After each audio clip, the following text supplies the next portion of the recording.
오늘 우리에게 주시는 하나님의 말씀입니다. 하나님의 말씀은 신약 성경 요한복음서 제15장 11절에서 14절까지의 말씀입니다. 요한복음 제15장 11절부터 15절의 말씀을 이제 제가 봉독하겠습니다. 내가 너희에게 이러한 말을 한 것은 내 기쁨이 너희 안에 있게 하고 또 너희의 기쁨이 넘치게 하려는 것이다. 내 계명은 이것이다. 내가 너희를 사랑한 것과 같이 너희도 서로 사랑하여라. 사람이 자기 친구를 위하여 자기 목숨을 내놓는 것보다 더 큰 사랑은 없다. 내가 너희에게 명한 것을 너희가 행하면 너희는 나의 친구이다. 아멘. 오늘 주신 이 말씀 의지하고 후회 없이 사랑하라, 이런 말씀을 증거합니다. 지난 1월 2일이었습니다. 인터넷에서 한 글을 읽다가 그 글이 제 가슴에 뭉클하게 다가왔습니다. 제가 그 글을 좀 정리해서 읽어 보겠습니다. 배우자를 보내는 마지막 인사는 왜 다 비슷할까요? 저는 캐나다 온타리오 주에서 응급구조사로 일하고 있는 김아무개입니다. 제가 학생으로 현장 실습을 마치기 얼마 전인 2018년 초 늦겨울 일입니다. 밤 12시쯤 되어서 911로 신고 전화가 들어왔습니다. 70대 중반의 만성 폐쇄성 폐질환 환자가 극심한 호흡 곤란에 빠졌다는 것입니다.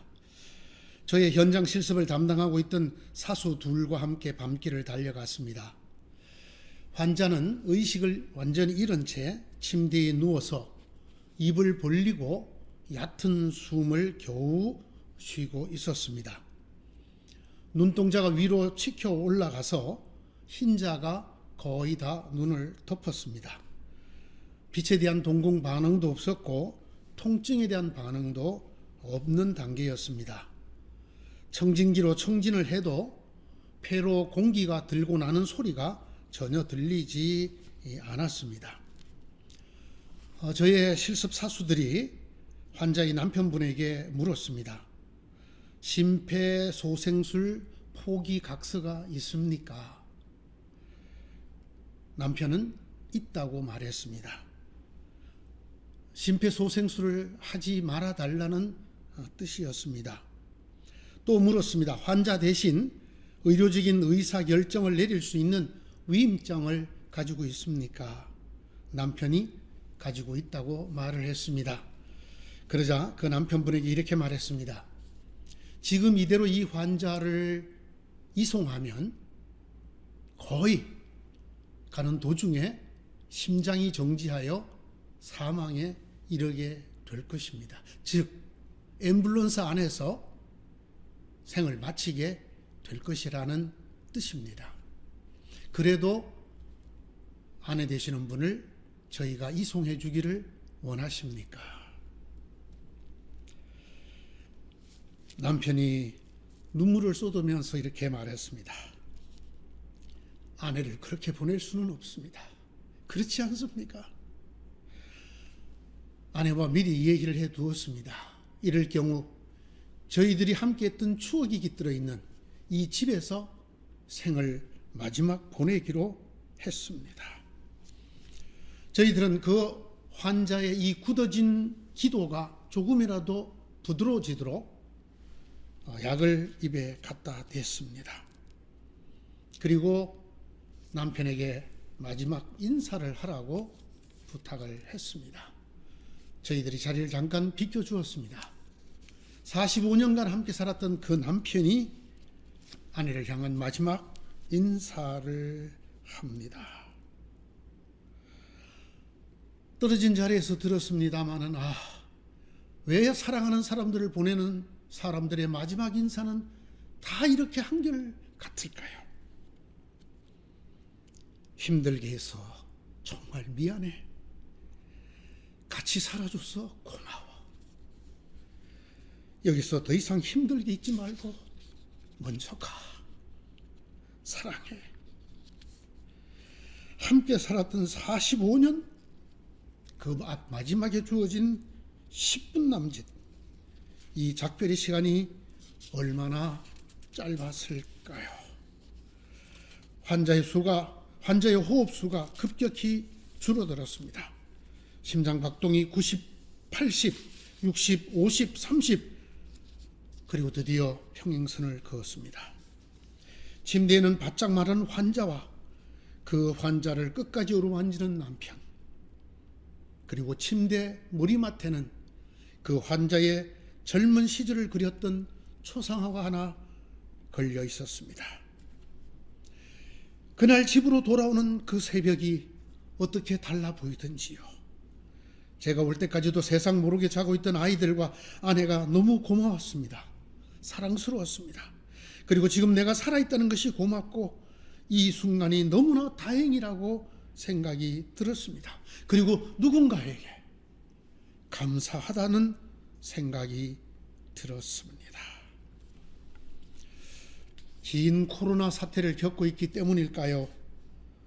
이 글이 유난히 제 마음에 끌렸습니다. 이 세상에 두 부류의 사람이 있다고 합니다. 이렇게 사랑하는 사람을 떠나보낼 때 후회하는 사람과 후회하지 않는 사람이 있다고 합니다. 또 본인이 이 땅을 떠날 때에 후회하는 사람과 후회하지 않는 사람이 있다고 합니다.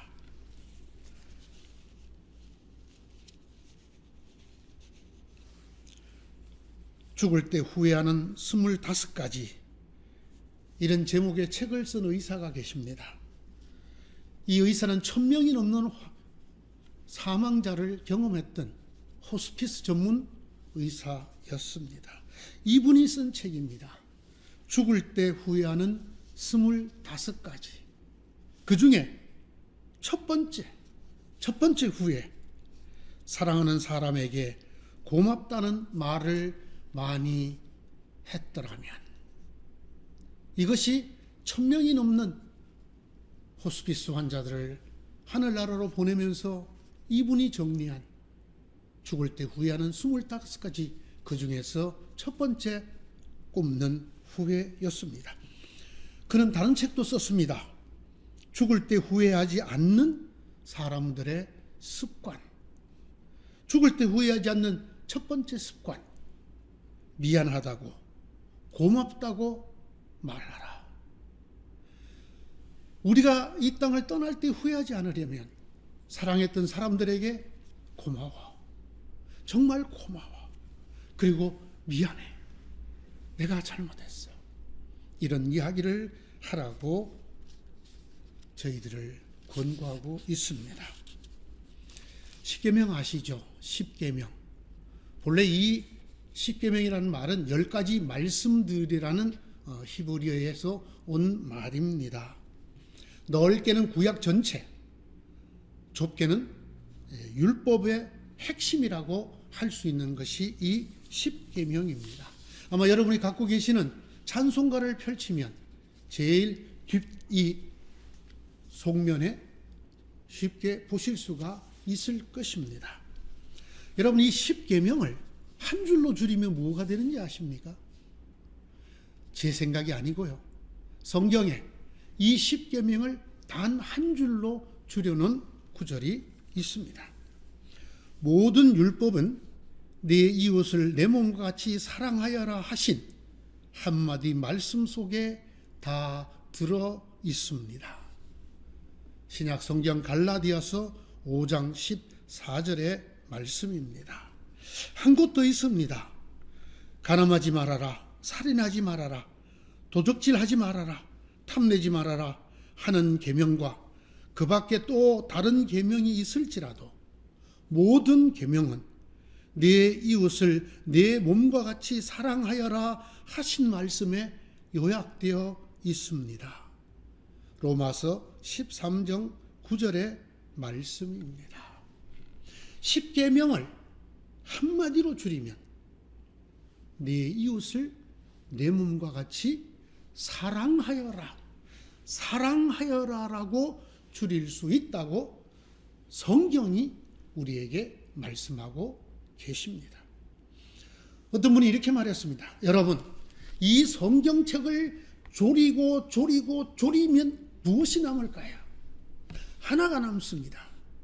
그것은 사랑이라는 단어입니다.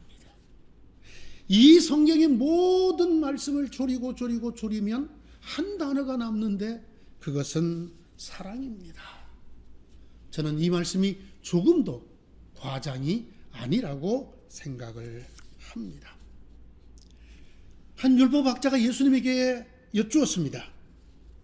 선생님, 모든 계명 중에서 첫째 가는 계명이 무엇입니까?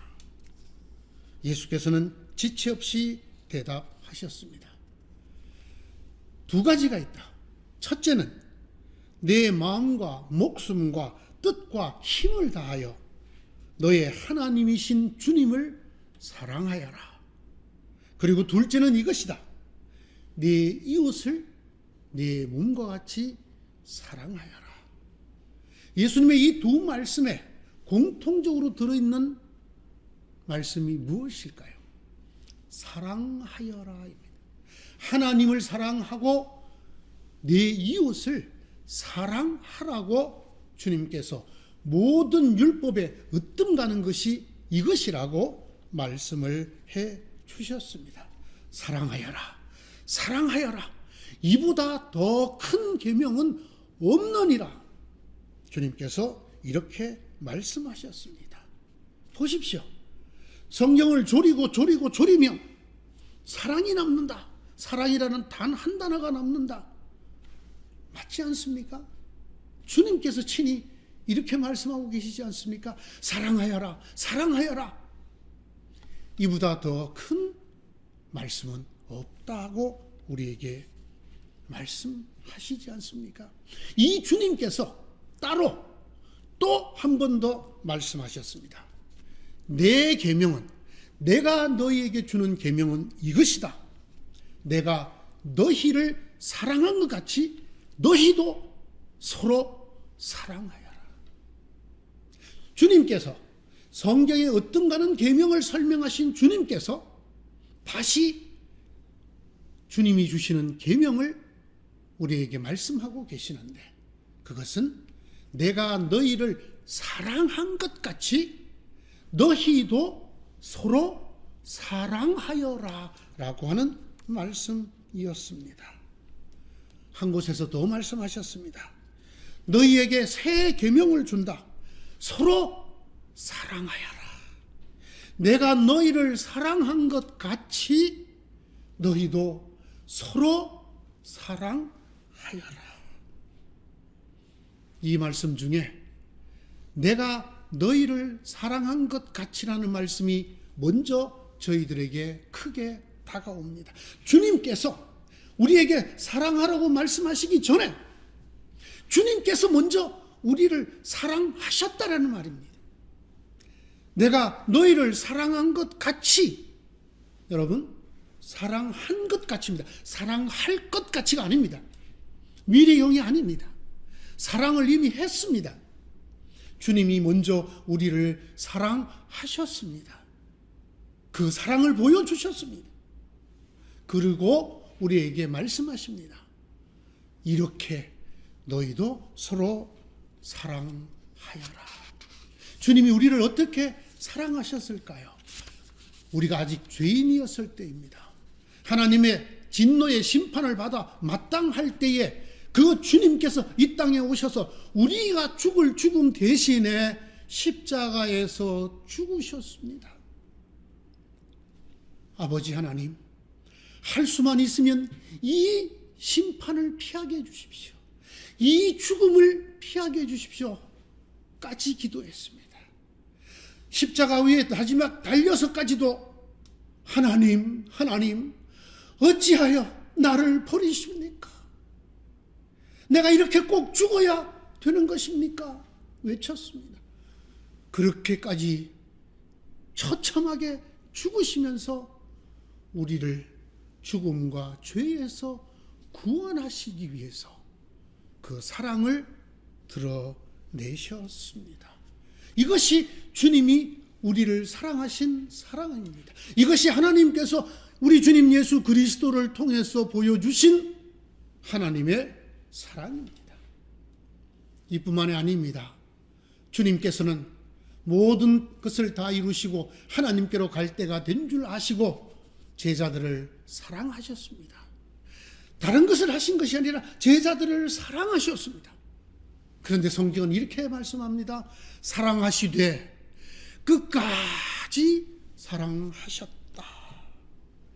요한복음 13장 1절의 말씀입니다.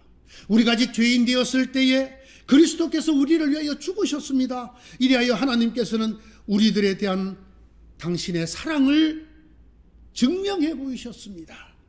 로마서 5장 8절의 말씀입니다. 이렇게 먼저 죽기까지, 여러분 정말로 죽으셨습니다. 우리 대신 죽기까지 사랑하신 주님께서 우리에게 말씀하십니다. 내가 너희를 이렇게 사랑한 것 같이 너희도 사랑하여라. 나 이전에 받았던 하나님 말씀을 다 합쳐도 사랑하라는 한 말씀에 모든 것이 들어있다. 이처럼 내가 너희를 사랑하였다. 내가 또다시 너희에게 새 계명을 준다. 서로 사랑하여라.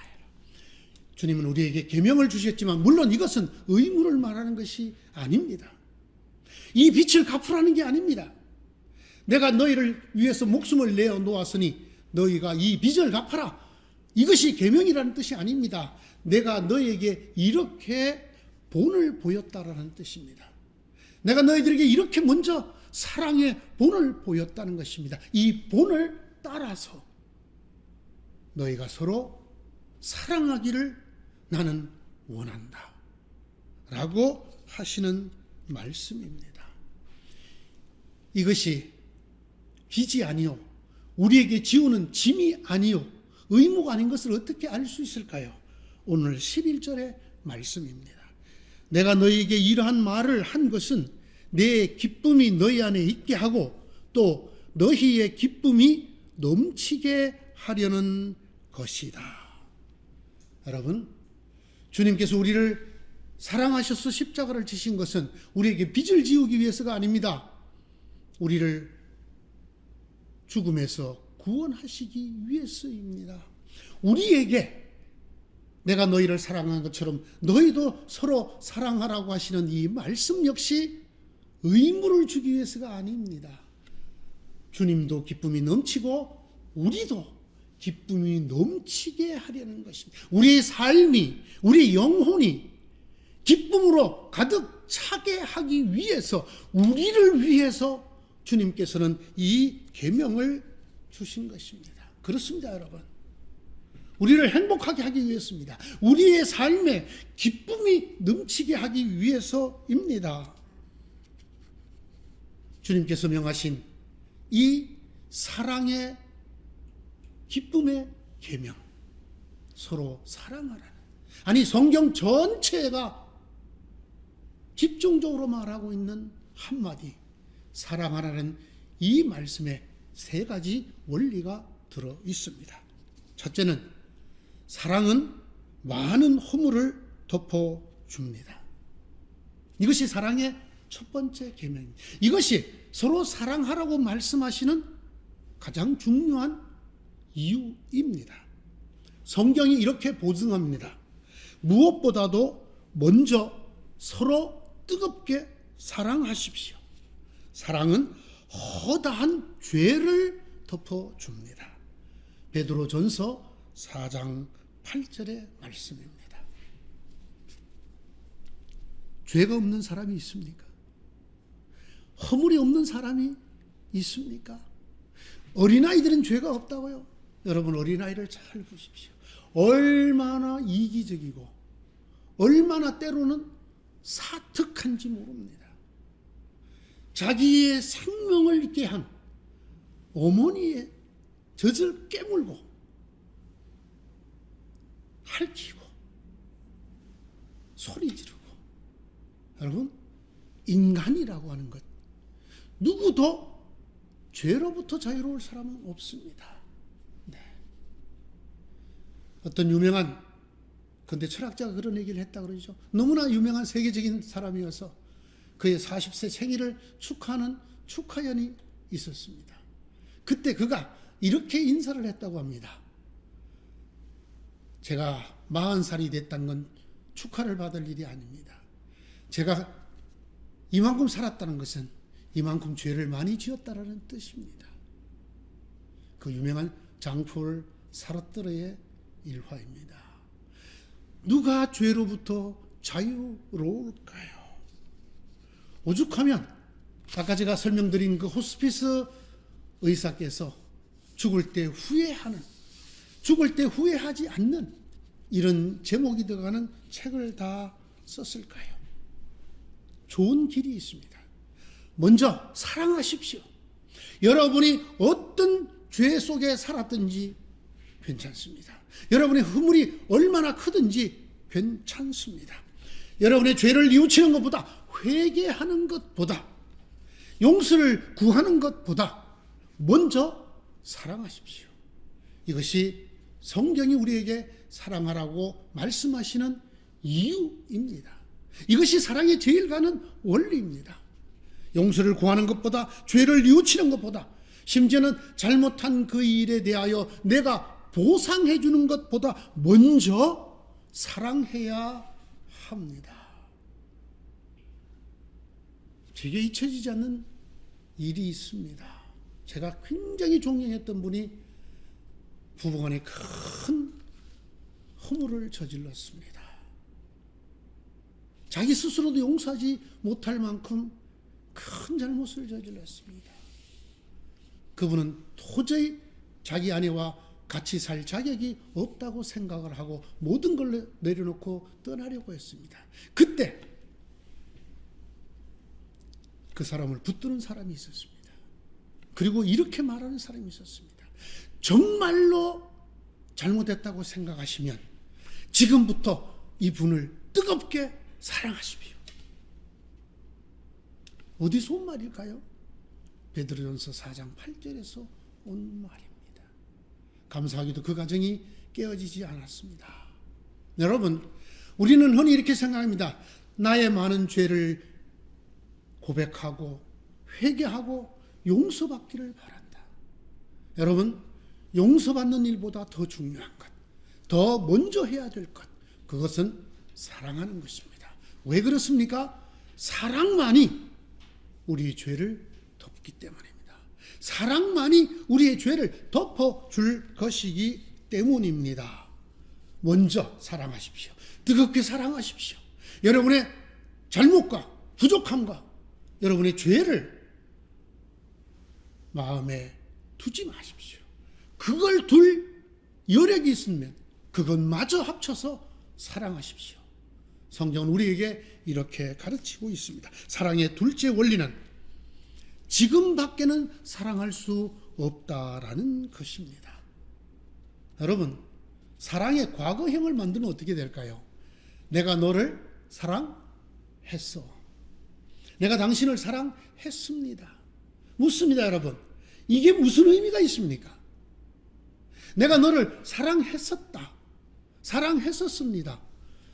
세상에 의미가 없는 과거형의 단어가 사랑입니다. 사랑했다. 사랑했었다. 과거든 과거 완료든 이것은 전혀 의미가 없는 말입니다. 미래형을 한번 만들어 보면 어떻게 될까요? 내가 사랑할 거야. 내가 사랑하고 있을 거야.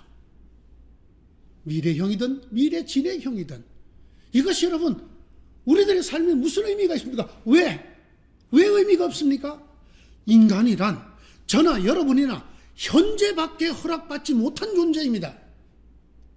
어제는 영원히 역사 속에 묻혔습니다. 내일은 영원히 내가 볼 수 없는, 내일이 되면 또 내일이 있게 됩니다. 영원히 내 앞에 나타나지 않는 것입니다. 우리는 오직 현재라는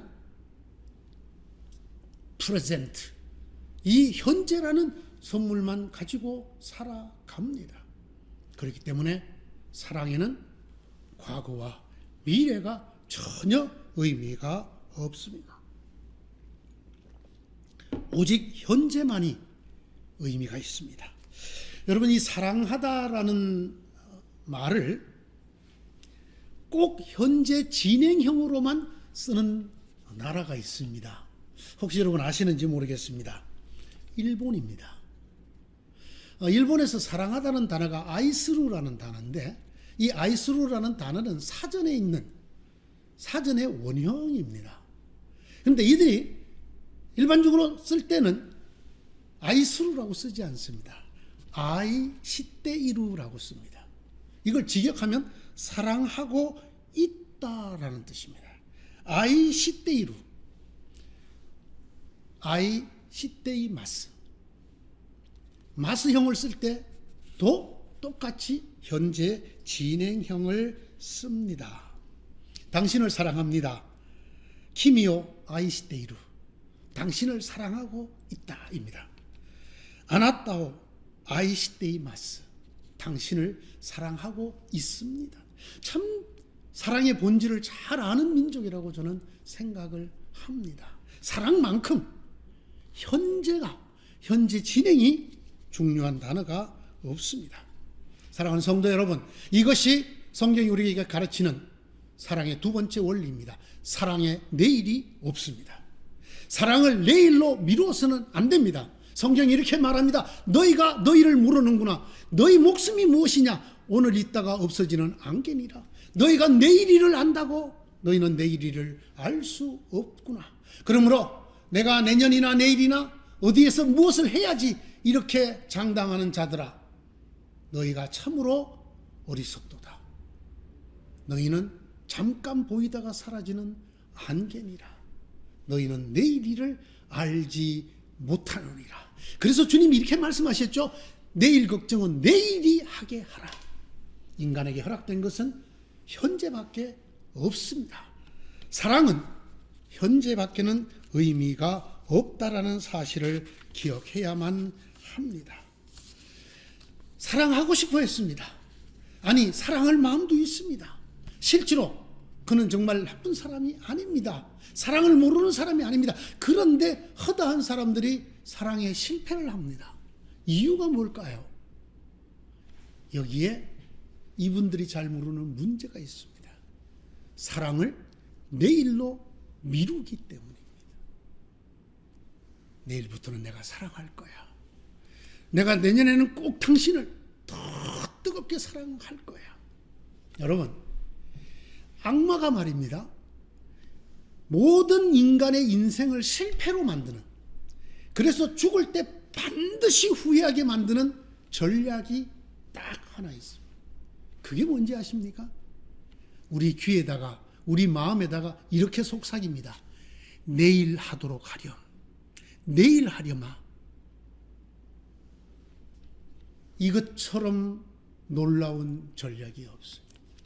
여기에 걸려 넘어지지 않는 사람이 복된 사람입니다. 사랑해. 내일 사랑하렴. 사랑하려구나. 내일 사랑하자꾸나. 여러분, 인간에게는 내일이 없습니다. 악마의 달력에는 전부 내일이라고 적혀 있다고 그러죠. 우리에게 주신 하나님의 달력에게는 전부 오늘만 적혀 있다는 사실을 아셔야 합니다. 이것이 인생의 진면목입니다. 그러므로 주님은 우리에게 말씀합니다. 사랑을 내일로 미루지 말아라. 사랑할 마음을 갖게 되었느냐? 오늘 사랑하여라. 지금 사랑하여라. 그 사랑이 미숙하더라도, 덜 영걸었더라도 지금 사랑하기 시작하여라. 여러분, 잊지 마십시오. I love you를 사랑하셔야 되지, I will love you는 영어에 없는 표현입니다. 지금 사랑하시기 바랍니다. 사랑의 셋째 원리입니다. 네 몸과 같이 사랑하라. 여러분 스스로에게 한번 물어보십시오. 여러분, 이 세상에서 누구를 제일 사랑합니까? 따님입니까? 어머님입니까? 형제입니까? 저한테 한번 물어봐 주십시오. 네, 저는 제 자신을 제일 사랑합니다. 저는 제 자신을 제일 많이 사랑합니다. 저는 제 자신을 제일 먼저 사랑합니다. 저는 제 자신을 끝까지 사랑합니다. 제일 마지막까지 사랑합니다. 제 대답이 좀 마음에 걸리십니까? 여러분은 그렇지 않습니까? 저는 모든 사람의 본능이라고 생각을 합니다. 제 자신을 누구보다 가장 많이 아낍니다. 가장 먼저 배려하고 가장 잘 이해합니다. 가장 잘 용서합니다. 이렇게 사랑하라는 것입니다. 너는 그렇게 잘 이해하고 잘 배려하고 잘 용서하고 먼저 사랑하고 끝까지 사랑하고 많이 사랑하듯이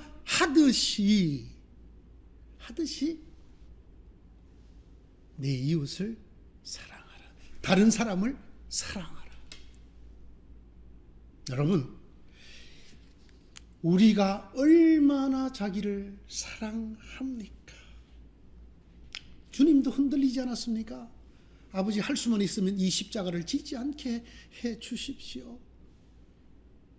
여러분, 이만큼 자기애가 충만한 것이 인간입니다. 내 몸과 같이 다른 사람을 사랑하라는 말은 네가 너를 이해하듯이, 네가 너를 배려하듯이, 네가 너를 돌보듯이, 네가 너를 용서하듯이, 네가 너를 먼저 사랑하고 많이 사랑하고 가장 나중까지 사랑하듯이 그 사랑으로 다른 사람을 사랑하라는 말씀입니다. 이 말씀에 절대로 놓쳐서는 안 될 또 하나의 뜻이 들어있습니다. 그것은 뭐냐 하면 먼저 우리를 하나님의 사랑으로 사랑할 수 있어야 한다는 것입니다. 나를 사랑한다. 본능적으로 누구나 다 사랑한다고 생각을 합니다. 그러나 더러는 욕망적인 사랑 빼고 하나님이 우리를 어떻게 사랑하시는가를 잊어버린, 하나님이 우리를 사랑하셔서 어떤 대가를 지불하셔서 우리가 하나님 앞에서 어떤 존재인가를 망각하고 모르는 사람들도 있습니다. 이 사람의 사랑은 육신적인, 인간의 욕망적인 자기 사랑의 한계를 벗어나지 못할 것입니다. 성경은 우리를 사랑하셨다고, 하나님이 세상을 이처럼 사랑하셔서 그 아들 예수님을 주셨다고 말합니다. 세상을 이렇게 말을 하면 좀 다가오는 힘이 약하죠. 하나님이 나를 사랑하셔서, 하나님이 여러분을 사랑하셔서 예수 그리스도를 보내주셨습니다. 하나님이 여러분을 얼마나 사랑하셨을까요? 네, 두 가지만 말씀드리겠습니다. 성경에 예수님이 하신 일 중에 이런 장면이 하나 나옵니다. 이 정신이 온전하지 않아서 이 사람들이 사는 마을에도 살지 아니하고 공동묘지에 살고 있는 정신병이 들린, 귀신 들린 사람이 있었습니다. 이 젊은이를 온전케 만드실 때 주님께서 자그마치 돼지 2,000마리를 몰살시키셨습니다. 저는 이 말씀을 읽을 때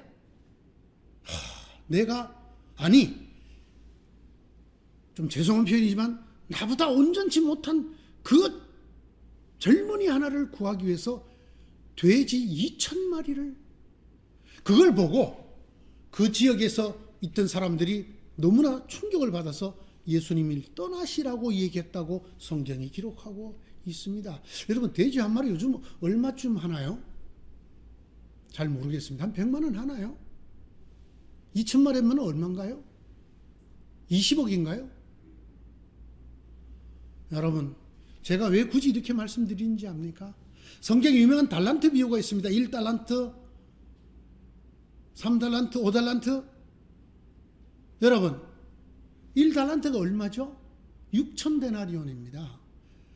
남자 장정 하루 품값이 1데나리온인데 6,001. 그건 20년에 해당되는 일당입니다. 우리에게 그만큼 하나님이 사랑에 큰 무게를 두고 계신다는 것입니다. 아니요. 예수님이 누구를 위해서 죽으셨죠? 저를 위해 죽었습니다. 바로 여러분 한 사람 한 사람을 위해서 죽으셨습니다.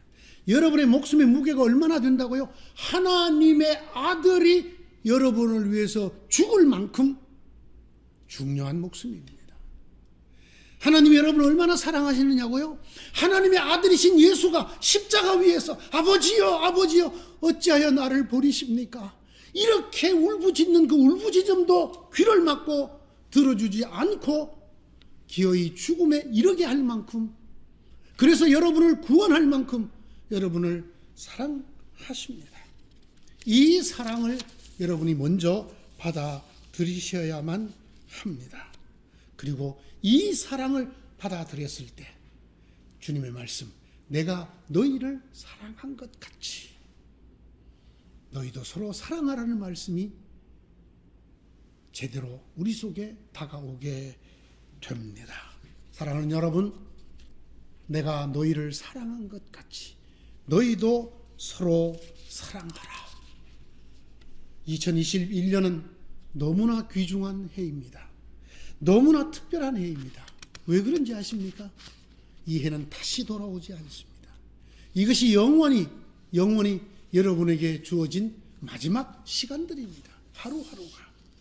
이 영원히 다시 오지 않을 특별한 선물인 오늘 2021년에 여러분 무엇보다 먼저 뜨겁게 사랑하는 여러분 되시기를 간절히 바랍니다.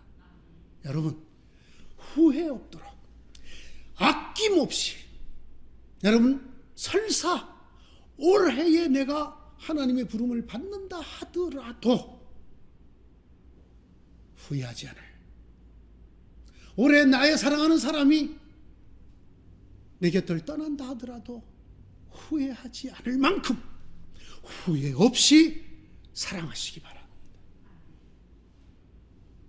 무엇보다 먼저 내가 너희를 사랑한 것 같이 서로 사랑하여라. 올해는 한번 뜨겁게 후회 없이 사랑하는 한 해가 되어 보십시다. 기도하십시다.